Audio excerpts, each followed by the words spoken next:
दोस्तों, आज हम एक्सप्लेन करने वाले हैं हाल ही में आई एक कमाल की सीरीज हरी कथा के सारे एपिसोड्स को, जो कि आपको जरूर पसंद आएंगे। इसलिए वीडियो को अभी लाइक कर दीजिए। हम चलिए कहानी शुरू करते हैं। तो एपिसोड 1 की शुरुआत में कोर्ट का सीन दिखाया जाता है, जहां एक लड़का जिसका नाम दास होता है, उसे कुछ लोगों का मर्डर करने के जुर्म में कोर्ट लाया गया था। अब जज दास से बहुत सारे सवाल पूछते हैं, पर दास कुछ भी नहीं कहता। फिर जज दास को मर्डर करने के जुर्म में 18 साल की सजा सुना देते हैं। हालांकि दास एक माइनर होने के कारण उसे माइनर जेल में रखा जाता है। तब दास पूछता है कि क्या दुनिया में ऐसे ऊंच नीच का भेदभाव होता है? क्या इंसान एक जैसे नहीं हो सकते? पर जज कुछ भी नहीं कहता। अब दास पुलिस की वैन से जेल जा रहा होता है, पर उसे अपर्णा नाम के पुलिस वाले का पैर बार बार लग रहा था, जिसपे दास अपर्णा को घूरने लगता है। तब अपर्णा दास से कहता है कि ऐसे घूर क्या रहा है? वैसे तूने कोर्ट में क्या पूछा था? मुझसे पूछ, मैं उसका जवाब देता हूँ। फिर दास कहता है कि क्या धरती पे ऐसे ही क्या इंसान एक साथ नहीं रह सकता? जिसपे अपर्णा कहता है कि हाँ, ऐसे ही भेदभाव होता है और होता भी रहेगा। तुम नीची जाति के हो इसलिए। ये सुनकर दास का दिमाग घूम जाता है और वह गुस्से में अपर्णा का गला काट कर मार देता है। अब हमें कुछ साल बाद का सीन दिखाया जाता है, जहाँ एक पुलिस ऑफिसर जिसका नाम विराट होता है, उसने एक वांटेड क्रिमिनल को पकड़ा था। और फिर विराट एसपी से बात करता है कि हमने उसे पकड़ लिया है। तो एसपी कहते हैं कि उस क्रिमिनल को ले जाने पूरी पुलिस फोर्स आ रही है। जिसके बाद विराट पेपर्स रेडी करने लग जाता है। तभी वहाँ अंजलि आ जाती है, और अंजलि विराट की वाइफ है, जिसका आज बर्थडे होता है। अब विराट के बिजी होने के कारण अंजलि पुलिस स्टेशन आ गई थी, और आज वो सारे पुलिस वालों के लिए बर्थडे पर बिरयानी बनाकर लाई होती है। फिर विराट को उसके दोस्त भरत का कॉल आता है। भरत कहने लगता है कि एंगेजमेंट में क्यों नहीं आए? विराट कहता है कि इम्पोर्टेंट केस में बिजी था, पर शादी से 10 दिन पहले आ जाऊंगा। और वो अंजलि को फोन दे देता है। अब अंजलि कहते हैं कि इनका भरोसा मत करना, अगर कोई केस आ गया तो वो उसमें भी नहीं आएंगे। फिर भरत को कुछ लोग बुला रहे होते हैं। तब भरत फोन स्वाति को देकर चला जाता है, जो कि उसकी फियांसे थी। अब अंजलि और स्वाति बात करने लगते हैं, पर तभी ज्यादा शोर होने के कारण स्वाति भी बाहर देखने चली जाती है कि आखिर हुआ क्या। खैर, इसके बाद अंजलि भी घर जाने लगती है, पर तभी अचानक से कुछ लोग जेल पर हमला कर देते हैं, और ये लोग उस क्रिमिनल को बचाने आए थे जिसे विराट ने पकड़ा था। फिर एक आदमी उस क्रिमिनल को छुड़ाने जाता है, तो विराट उसे रोकने लगता है, और हाथापाई के दौरान ही अंजलि को गोली लग जाती है। फिर वो आदमी विराट को भी मार के बेहोश कर देता है। अब हमें कुछ समय बाद का सीन दिखाया जाता है, जहाँ राकू वैली नाम की जगह पर 2 लोगों का सर काट कर लटकाया हुआ था। तब वहाँ भरत भी आ जाता है, और भरत उस गांव का एसआई होता है।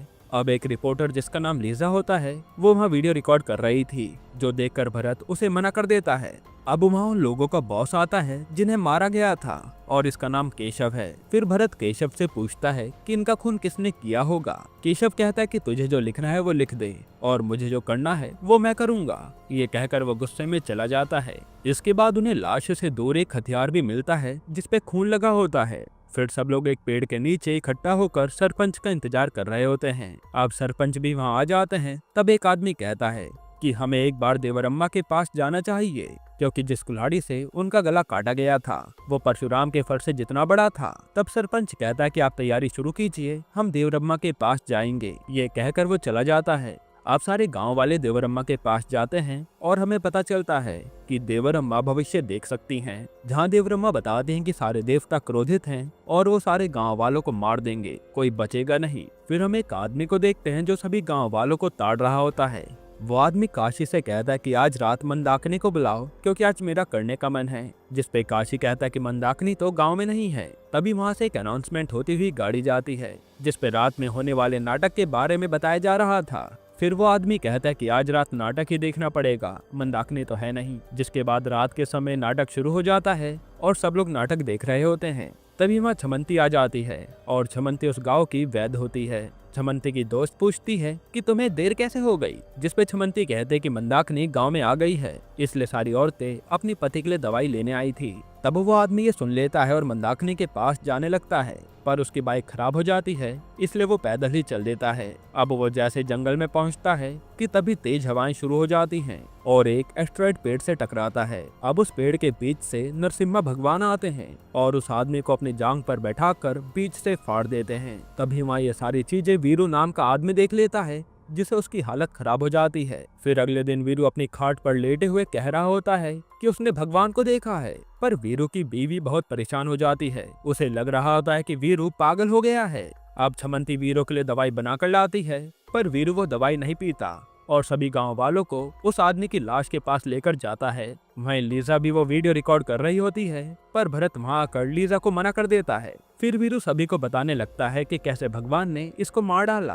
तभी भरत को उस आदमी के हाथ में शेर के बाल मिलते हैं। ये देखकर वीरू और बौखला जाता है और उसे पुलिस वाले वहां से ले जाते हैं। फिर सभी गाँव वालों को भी लगता है कि देवरम्मा की बात सच हो रही है। स्वयं भगवान आकर नरसंहार कर रहे हैं। अब हम देखते हैं कि विराट अपनी बेटी के साथ भरत के पास आ जाता है। फिर सीन शिफ्ट होता है और लीजा नाटक करने वालों से मिलने जाती है और वो ये सारी चीजें रिकॉर्ड कर रही थी।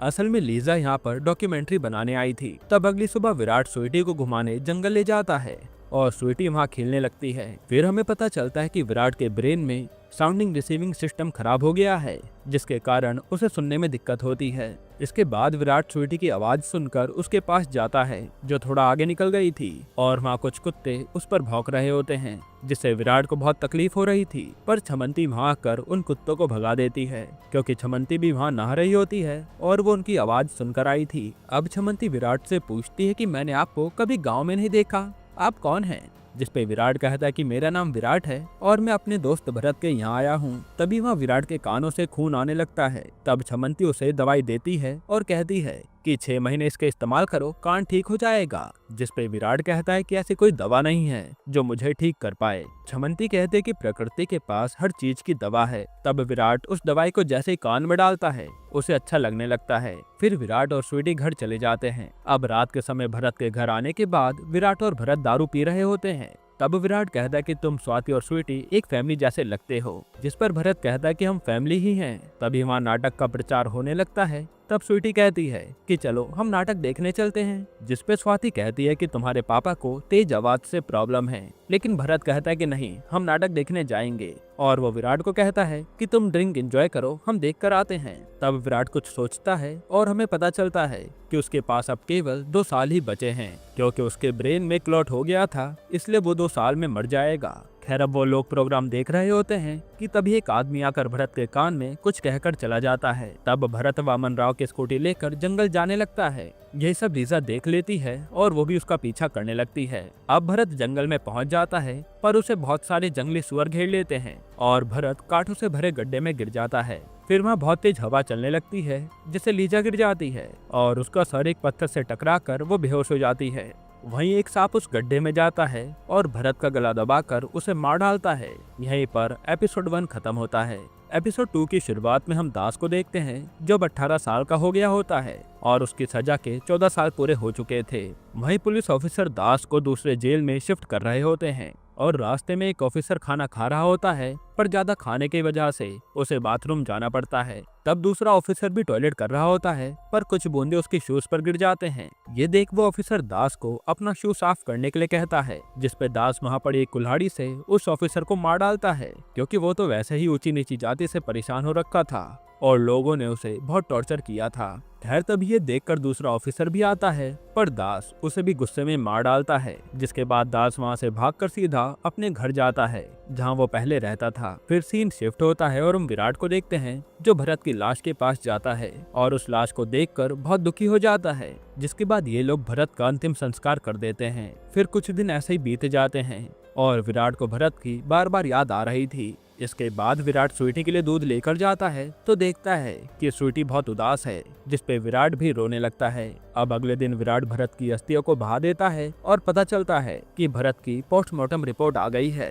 तब वामन राव विराट को बताता है कि रिपोर्ट तो नॉर्मल आई है, इसमें कोई मर्डर जैसा कुछ लग नहीं रहा। स्वीटी कहती कि अगर मैं नाटक में जाने के लिए नहीं कहती तो भरत अंकल आज जिंदा होते, जो बात विराट को अच्छी नहीं लगती। खैर, अब हम स्वाति को देखते हैं, जो पानी भर रही होती है, जिसे जाते वक्त कुछ औरतें कहती हैं कि वो कितनी बदनसीब है, शादी से पहले उसका होने वाला पति मर गया। तब विराट स्वाति के घर जाता है, जहाँ स्वीटी स्वाति के साथ खेलने लगती है ताकि उसका मन हल्का हो, पर स्वाति उसके हाथ से खिलौना फेंक देती है और ये देखकर विराट को बहुत बुरा लगता है। फिर रात के समय विराट को भरत की मौत का सपना आने लगता है, जिसकी वजह से वो जाग जाता है और देखता है कि स्वीटी नींद में ही खुद को भरत की मौत का दोषी मान रही है। जो देखकर विराट उदास हो जाता है। खैर अब अगले दिन विराट वामन राव से कहता है कि उस रात क्या हुआ था, जिसपे वामन राव कहता है कि एक आदमी उनके कान में कुछ कहकर गया था। जिसके बाद विराट सर वहाँ से चले गए। फिर विराट कहता है कि हमें ये केस सॉल्व करना होगा क्योंकि ये एक मर्डर है। जिसपे वामन राव कहता है कि अगर ये केस सॉल्व कर देंगे तो विराट सर वापस आ जाएंगे क्या। विराट कहता है कि नहीं, लेकिन मैं स्वीटी के दिल से भरत की मौत का गिल्ट निकालना चाहता हूँ और इससे ये भी पता चल जाएगा कि इसके पीछे भगवान है या कोई और। इधर छमंती नहाने के लिए झरने के पास जा रही होती है। फिर वहाँ विराट भी आ जाता है और कहता है कि आपको ऐसे अकेले नहीं जाना चाहिए, जंगल में बहुत से जंगली सुअर घूम रहे हैं। फिर विराट नदी के किनारे खड़ा होता है कि तभी वहाँ स्वाति आ जाती है। विराट उससे पूछता है कि भरत किसी बड़े केस में इन्वॉल्व तो नहीं था। स्वाति कहती कि नहीं, विराट बहुत अच्छा आदमी था और वो अधिकतर छोटे मोटे केस ही सॉल्व करता था। उसने कभी किसी बड़े केस को हाथ नहीं लगाया और ना ही उसकी कभी किसी से दुश्मनी हुई। फिर विराट सबसे पूछताछ करने लगता है पर सब यही कहते हैं कि भरत बहुत ही अच्छा इंसान था। फिर सीन शिफ्ट होता है और हम छमंती को देखते हैं जिसने लीजा को एक घर में बंद करके रखा होता है और वो उसके जख्मों का इलाज कर रही थी। इसके बाद कुछ लोग बात कर रहे होते हैं कि देवरम्मा की बात सच हो रही है। तब वो लोग नाटक करने वाले रंगाचार्य को देखते हैं। यहाँ वो लोग पूछने लगते हैं कि क्या इन सब का खून भगवान ने किया होगा। जिस पर रंगाचार्य कहते हैं कि मुझे नहीं पता, पर मैं उनके अवतार के बारे में तुम्हें बता सकता हूँ। और वो उन्हें भगवान के बारे में बताने लगते हैं। तभी सब लोगों को ढोल बजने की आवाज सुनाई देती है।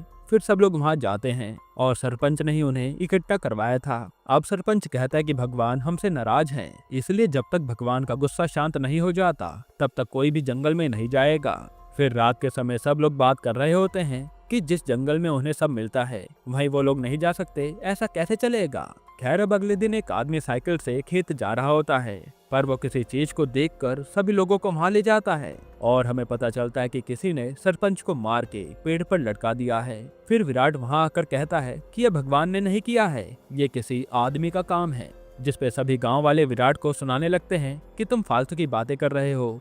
ये सब सुनने के बाद विराट सारे मरे हुए लोगों की फाइल मंगवाता है जो कि वमन राव ला कर देता है। तब विराट वमन राव से कहता है कि इन सब में कॉमन क्या है। वमन राव कहता है कि ये सब लोग इसी गांव के हैं। तो विराट कहता है कि नहीं, कोई और बात है। तभी वहाँ एक औरत अपने पति का पोस्टमार्टम रिपोर्ट मांगने आती है क्योंकि बैंक वाले बिना रिपोर्ट के पैसे नहीं दे रहे थे। तभी विराट को उस औरत से पता चलता है कि उसके पति नाटक देखने गए थे जिसके बाद उनकी मौत हो गई। अब ये सुनते ही विराट फिर से छानबीन करने लगता है और उसे पता लगता है कि सारे लोग मरने से पहले एक बार नाटक देखने जरूर गए थे। फिर विराट नाटक करने वालों के घर जाता है और रंगाचार्य का गला पकड़ लेता है कि तुम मुझे सच बताओ। तब रंगाचार्य कहता है कि शो के दौरान मुझे ठीक से दिखता भी नहीं है, मैं उन लोगों का खून कैसे करूंगा। तभी स्पीकर से आवाज आने लगती है जिसकी वजह से विराट को बहुत परेशानी होती है और एक आदमी तुरंत स्पीकर को बंद कर देता है। तब रंगाचार्य विराट से कहता है कि आज रात नाटक में आ जाना, तब तुम्हें पता चल जाएगा कि कौन खून कर रहा है।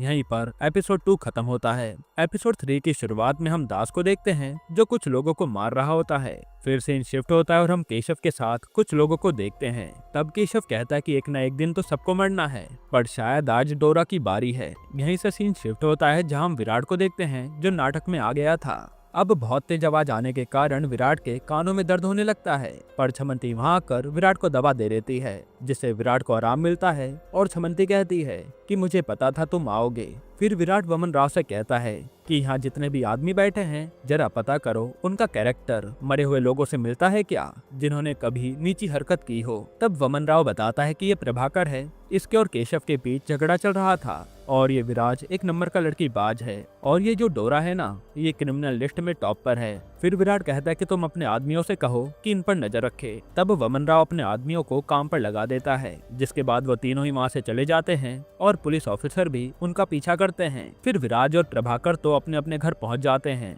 पर विराट को वमन राव का फोन आता है जो कहता है कि डोरा जंगल में गया है।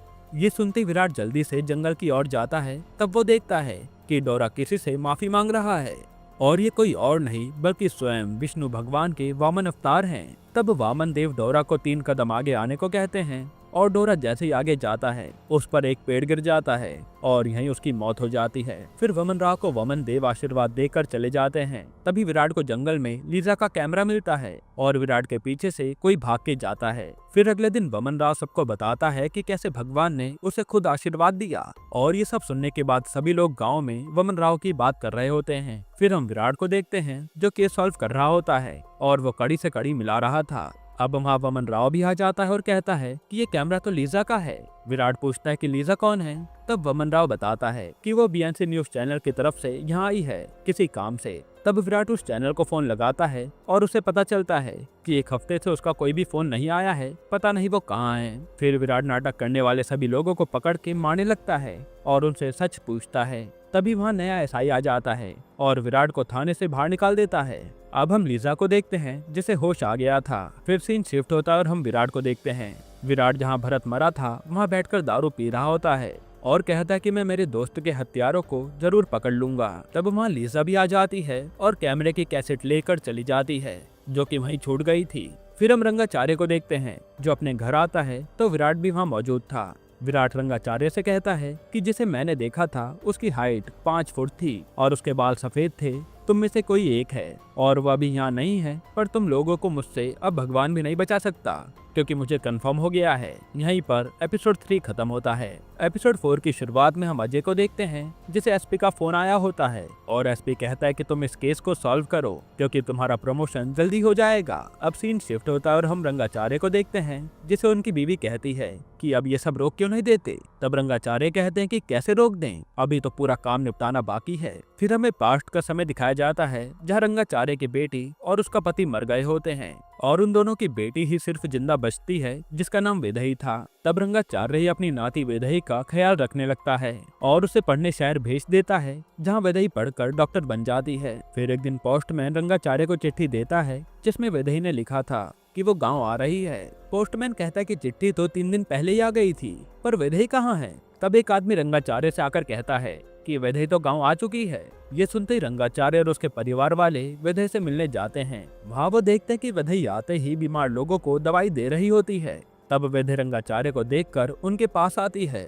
और रंगाचार्य से कहती है कि मैं मिलने आ ही रही थी, पर रास्ते में मुझे एक बूढ़ी औरत बेहोश दिखी, इसलिए मैं उसी की मदद के लिए रुक गई। तभी वहाँ कुछ लोग बातें करने लगते हैं कि यहाँ पर छिमंती तो है ही, इसकी क्या जरूरत है। तब छिमंती वहाँ आती है और कहती है कि मैं सिर्फ बीमारी को रोक पाऊंगी, पर ये बीमारी को जड़ से खत्म कर देगी। ये सुनते ही वेदई छिमंती के गले लग जाती है और वो लोग साथ में रहने लगते हैं। अब वेदई भी गांव में सबकी मदद करती है जिससे काफी लोग खुश रहते हैं। फिर एक रात रंगाचार्य के घर पर केशव के लोग आते हैं क्योंकि केशव की माँ की हालत काफी खराब थी। तब वेदई रात को वहाँ जाती है और घर आते समय केशव उसे देख लेता है जिससे उसकी नीयत डोल जाती है। फिर वो अपनी कुर्सी पर बैठकर वेदई के बारे में ही सोचने लगता है। खैर अब अगले दिन रंगाचार्य और वेदई घर जा रहे होते हैं, पर तभी अचानक से तूफान आ जाता है। फिर केशव भी वहाँ से गुजर रहा होता है। तब वो वेदई को कार में बैठाकर रंगाचार्य को वहीं धक्का देकर चला जाता है। वेदई बहुत तड़पती है लेकिन केशव उसे नहीं छोड़ता। फिर केशव वेदई को घर में लाकर उसका रेप कर डालता है। इधर रंगाचार्य सरपंच की मदद मांगता है और उसके साथ केशव के घर जाता है। केशव के घर पहुंचकर सरपंच रंगाचार्य को रोककर केशव के कमरे में जाता है। तभी वेदई को देखकर उसकी भी नीयत डोल जाती है और वो भी वेदई का रेप कर देता है। अब काफी देर हो जाने के बाद भी वेदई बाहर नहीं आती। तब रंगाचार्य वेदई को देखने जाता है पर वो वहाँ पर नहीं होती और हम देखते हैं कि केशव वेदई को दूसरे लोगों के पास ले गया है और वो लोग भी वेदई का रेप कर देते हैं। फिर केशव के लोग वेदई को सड़क के बीच में छोड़कर वहाँ से चले जाते हैं और जैसे रंगाचार्य को वेदई मिलती है तो उसकी हालत बहुत ही बुरी हो रखी थी और वो रंगाचार्य से वादा लेती है कि वो ये बात किसी को नहीं बताए वरना रंगाचार्य की बदनामी होगी। ये कहते हुए वो मर जाती है, जिसके बाद रंगाचार्य और उसके परिवार वाले शपथ लेते हैं कि जिसने भी वेदई का ये हाल किया है वो किसी को भी नहीं छोड़ेंगे। अब सीन प्रेजेंट में शिफ्ट होता है और हम विराट को देखते हैं जो स्वाति से वादा करता है कि वो भरत की मौत का बदला जरूर लेगा और खूनी का पता लगाएगा। अब अगले दिन केशव कहता है कि वो डोरा वगैरह तो मारे गए, आज मेरा समय आ गया है। फिर रात के समय केशव, अजय और विराट नाटक की जगह पर होते हैं। तब नाटक खत्म होने के बाद अजय सभी नाटक करने वालों को वहीं रुका देता है और पूरी रात सब लोग वहीं होते हैं। फिर फिर अगली सुबह केशव रंगाचार्य से कहता है कि अगला नाटक कब होगा मुझे बता देना, मैं वहाँ भी जरूर आऊंगा। तब वहाँ एक केशव का आदमी आता है और कहता है कि भार्गव का खून हो गया है, जो सुनकर केशव के होश उड़ जाते हैं। तब रंगाचार्य कहता है कि अरे नाटक तो अब पूरा हुआ। खैर फिर विराट जल्दी से भार्गव के पास जाता है और उसकी जांच करके जंगल की ओर निकल लेता है। तब वहाँ उसे एक कपड़े का टुकड़ा दिखाई देता है और वो अपने कान से रुई निकालकर कुछ आवाजें सुनता है, जिसका पीछा करते करते वो एक जगह पहुँच जाता है जहाँ पर घर बना था। अब घर के अंदर जाने के बाद पता चलता है कि वहाँ विष्णु भगवान के सभी अवतारों के कपड़े रखे हुए थे। तब वहाँ एक आदमी आता है और विराट कहता है कि तुम कौन हो। इसी बात पर वो आदमी छाल बजाने लगता है, जिससे विराट को बहुत तकलीफ होती है और वो एक लकड़ी के टुकड़े से टकरा जाता है जो कि उसके पैर पर गिर जाता है। अब छाल बंद होने के बाद विराट पूछता है कि तुम कौन हो। तब वो आदमी गुस्से में कहता है कि मैं भगवान हूँ। यहीं पर एपिसोड 4 खत्म होता है। एपिसोड 5 की शुरुआत में हम देखते हैं कि वो आदमी कोई और नहीं बल्कि दास था और वो बताता है कि जब वो छोटा था तब सब लोग उसे अपने से दूर रखते थे क्योंकि वो उसे नीची जाति का मानते थे। फिर आगे हम देखते हैं कि एक बार दास और उसकी माँ जब मंदिर गए थे तो दास ने एक आदमी से पूछा कि हमें भगवान ने ऐसा क्यों बनाया जो लोग हमसे दूर दूर रहते हैं। तब वो आदमी कहता है कि ये सब तो भगवान की लीला है, इसके बारे में हम कुछ नहीं कह सकते। फिर रात के समय नींद में दास भगवान का नाम ले रहा होता है कि भगवान आपने हमें ऐसा क्यों बनाया जो सब हमसे दूर भागते हैं, कोई हमसे बात भी नहीं करता। ये सब जानने के बाद उसकी माँ उसे मंदिर ले जाती है और दास उन्हीं से सारे सवाल करने लगता है। तभी वो भगवान को देखकर बेहोश हो जाता है और उसकी माँ उसे वहाँ से ले जाती है। अब अगले दिन स्कूल में दास के सर बच्चों को पढ़ाते हुए सवाल पूछते हैं, जिसपे दास हाथ उठाता है पर उसके सर तो उस पे ध्यान ही नहीं देते और दास नीची जाति का था इसलिए उसे अलग ही बैठाया जाता था। खैर फिर दास अपने घर जाता है जहाँ कुछ लोग उसकी माँ को बुरी तरीके से मार रहे होते हैं। उनका कहना था कि इस औरत ने चीजें चुराई हैं। तब दास अपनी माँ के गले लग जाता है और वो लोग उसे भी मारने लगते हैं। तभी लड़ाई के दौरान उसकी माँ का सर पत्थर से टकरा जाता है और उनकी यहीं पर मौत हो जाती है।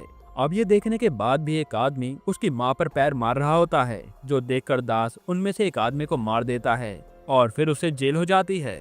आगे दास प्रेजेंट में बताता है कि जेल से निकलते ही मैंने उन सब लोगों को मार डाला जिन्होंने मेरी माँ को मारा था। वो कहता है कि बस इसके बाद मेरा आखिरी बदला उस भगवान से था जिसके कारण मेरा और मेरी माँ का ये हाल हुआ था, इसलिए मैं उसे मारने गया था। पर वहाँ कृष्ण भगवान की छवि देखकर ही दास बेहोश हो जाता है। फिर अगले दिन रंगाचार्य उसे होश में लाते हैं, जिनसे दास कहता है कि आप मुझे भगवान बना दीजिए। पर रंगाचार्य कहता है कि इसे खाना खिलाकर भेज दो, ये कुछ भी बोल रहा है। और अब जैसे ही रंगाचार्य वहाँ से जाने लगते हैं तभी वहाँ दास आकर खड़ा हो जाता है। तभी उसे विदाई मिलती है जो उसे अपने साथ नाटक में शामिल कर लेती है। साथ ही वो ऊंची नीची जाति में नहीं मानती थी, जिसके कारण दास को विदाई अच्छी भी लगने लगती है। और ऐसे कुछ दिन बीतते रहते हैं। फिर एक दिन नाटक के पहले दास अपनी माँ की बरसी मनाने अपने गाँव जाता है और वापसी में वो विदाई के लिए साड़ी लाता है। पर यहाँ पहुंचकर पता चलता है कि विदाई तो मर चुकी है। ये देखकर दास पूरा टूट जाता है। इसके बाद रंगाचार्य अगले दिन अपनी जान देने जाते हैं, पर दास उन्हें रोक लेता है। वो कहता है कि मुझे भगवान बना दीजिए, मैं आपको न्याय दिलाऊंगा और किसी को भी छोड़ूंगा नहीं। जिसपे सब लोग कहते हैं कि हाँ, इसे भगवान बना दो। फिर रंगाचार्य दास का रुद्र अभिषेक कर देते हैं और कहते हैं कि अब होगी हरि कथा, जिसमें सारे राक्षस मारे जाएंगे। अब प्रेजेंट में विराट कहता है कि तुमने भरत को क्यों मारा, जिसपे दास जोर जोर से डमरू बजाने लगता है और ये सहन न कर पाने के कारण विराट बेहोश हो जाता है। फिर अगले दिन छमंती विराट को होश में लाती है तो विराट वहाँ से चला जाता है। अब वो अजय के पास आकर कहता है कि इसके पीछे रंगाचार्य का हाथ है। तब सीन शिफ्ट होता है और हम देखते हैं कि रंगाचार्य कह रहा होता है कि ये हमारा आखिरी नाटक होगा और इस नाटक का अवतार होंगे स्वयं कल की अवतार। यहीं पर एपिसोड 5 खत्म होता है। एपिसोड 6 की शुरुआत में हम लीजा को देखते हैं, जो कुछ लोगों से मदद मांगकर नाटक वाली जगह जाने लगती है। इधर विराट रंगाचार्य के पास आता है और कहता है कि अब ये सब रोक दो और सब कुछ पुलिस वालों पर छोड़ दो और तुम्हें हत्यारा बनने की जरूरत नहीं है। तब रंगाचार्य कहता है कि तुम्हारी पुलिस क्या ही कर लेगी, उनके बस का कुछ भी नहीं है, जो कुछ है भगवान कर रहे हैं, हम नहीं जानते कुछ। अब सीन शिफ्ट होता है और हम अजय को देखते हैं, जो केशव को चेतावनी दे रहा होता है कि इस बार तुम्हारा ही नंबर है, बचकर रहना। पर केशव उसकी बात नहीं सुनता और फिर केशव और अजय नाटक देखने लगते हैं। पर तभी वहाँ दास आ जाता है, जो केशव को मारने वाला होता है, लेकिन तभी अजय उसे बचा लेता है। फिर दास वहाँ से भागने लगता है और अजय भी उसका पीछा करता है, जिसके पीछे विराट भी जा रहा था। तब थोड़ा आगे आते ही अजय दास पर गोली चलाता है और उसे विराट रोकता है, लेकिन इसके बावजूद दास को गोली लग जाती है और वो बुरी तरह घायल हो जाता है। फिर अजय दोबारा से दास को मारने वाला होता है कि तभी बीच में छमंती आ जाती है और उसे मारने लगती है। अब छमंती जैसे ही अजय को मारने वाली थी कि तभी विराट उसे रोक लेता है और हाथापाई के दौरान ही दास आकर अजय को मार देता है। जिसके बाद दास अपने आखिरी समय में विराट से कहता है कि वैदेही के साथ जिसने भी बुरा किया था सब मारे गए हैं, बस एक केशव बचा है, उसे तुम देख लेना, मुझे तुम पर विश्वास है। ये कहकर दास मर जाता है। खैर फिर अगले दिन रंगाचार्य गांव से जाने लगता है, पर वो बहुत दुखी होता है क्योंकि उस गांव से उसकी यादें जुड़ी थी। वही केशव तैयार होकर जा रहा होता है कि तभी एक आदमी घोड़े पर आकर उसका गला काट देता है और वो आदमी कोई और नहीं बल्कि विराट था। हमें पता चलता है कि उसने दास और रंगाचार्य से वादा किया था कि वो उसे न्याय जरूर दिलवाएगा। साथ ही हमें ये पता चलता है कि विराट ने अपनी बेटी उन्हें दे दी थी कि अब से तुम इसे अपनी वैदेही समझो क्योंकि मैं तो मरने वाला हूँ, जो रंगाचार्य मान गया था। फिर छमंती विराट से कहती है कि सब तो ठीक हो गया है, पर ऐसा लग रहा है कि तुम अभी भी कुछ ढूंढ रहे हो। तभी हमें बताते हैं कि दास ने विराट से कहा था कि भरत को मैं मारने गया था लेकिन उसे मैंने नहीं मारा, इसलिए विराट अभी भी भरत के कातिल का पता लगाना चाहता है। तब वहाँ लीजा रिकॉर्डर लेकर आती है और वीडियो देखने के बाद उन्हें पता चलता है कि उसकी हत्या खुद भगवान ने की है, जो देखकर ये सब लोग हैरान हो जाते हैं। फिर विराट बताता है कि भरत ने केशव से डरकर रंगाचार्य की मदद नहीं की थी और सबसे पहले रंगाचार्य उसी से मदद मांगने गया था, शायद इसलिए भगवान ने उसे मार डाला। यहीं पर यह सीरीज खत्म होती है। दोस्तों आपको ये सीरीज कैसी लगी हमें कमेंट में जरूर बताइएगा, और अगर आपको बंदिश बैंडिट सीजन 2 के सारे एपिसोड कल ही चाहिए तो कमेंट में बंदिश बैंडिट लिख देना, हम ले आएंगे। बाकी अगर आपको बंदिश बैंडिट सीजन 1 का रिकैप देखना है तो आप ये वीडियो देख लीजिए।